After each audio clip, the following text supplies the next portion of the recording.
Pasok tayo sa aming mansyon na malaki. Pinanganak ako, nakatatag na to eh, nakatayo na to. Siguro mga, kasi 36 years old na ako eh.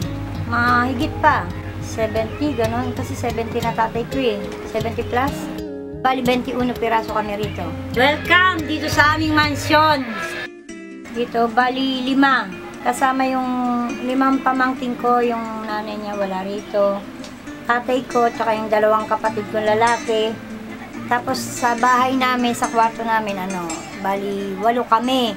Dito naman sa taas, at 7. Ito yung pinakamahirap sa amin, ganito. Tingnan mo yan, 2 pa lang yung natutulog. Pero tingnan mo ang posisyon. Kaya paano pa kung nandito lahat? Siyempre yung pinakamahirap yung hindi ka makagalaw na maayos. Hindi ka makapihit, hindi ka makaliko. Kasi pagka may gumalaw, may mag-aaway sigurado. O, kagaya nito, maruming damit, lilinisin ko pa to, maglalaba pa. Isa pa po sa nakakasikip, ito maruming damit. Eh kung wala kang pambili sabon, diba? Paano? Gusto ko magpagawa itong taas, anong gagawin ko? Wala naman kaming pera. Yung kinikita na asawa ko, lang yun, pangkain lang. Sa pagkain lang kung minsan, kulang pa. Eh 8 kaming bunganga, sa amin lang nakakain. Kaya kahit gusto mo mang bumukod, di ka makakabukod.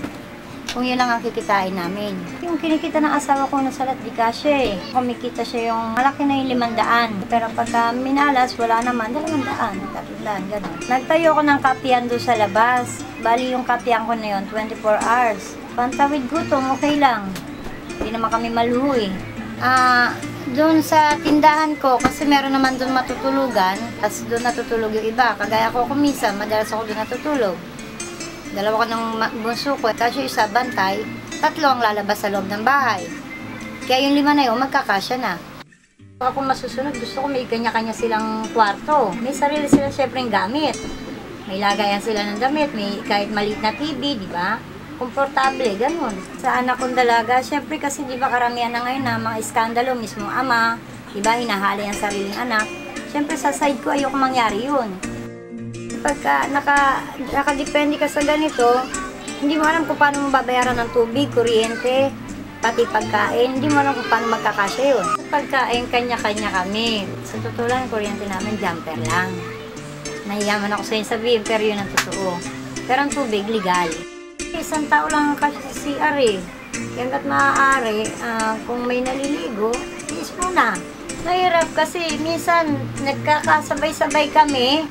Eh lalo na ako pagka yung nadudumi ako tapos may tao, nakakainis. Kasi wala naman ako ibang gagamitan ng CR kundi yung CR lang na yan. Ito na ang kinamulatan ko eh. Bakit hindi ko tatanggapin? Gustuin ko mang kumawala. Ito buhay ko eh, di ba? Kaya nga hanggat maaari, gusto ko magsikap.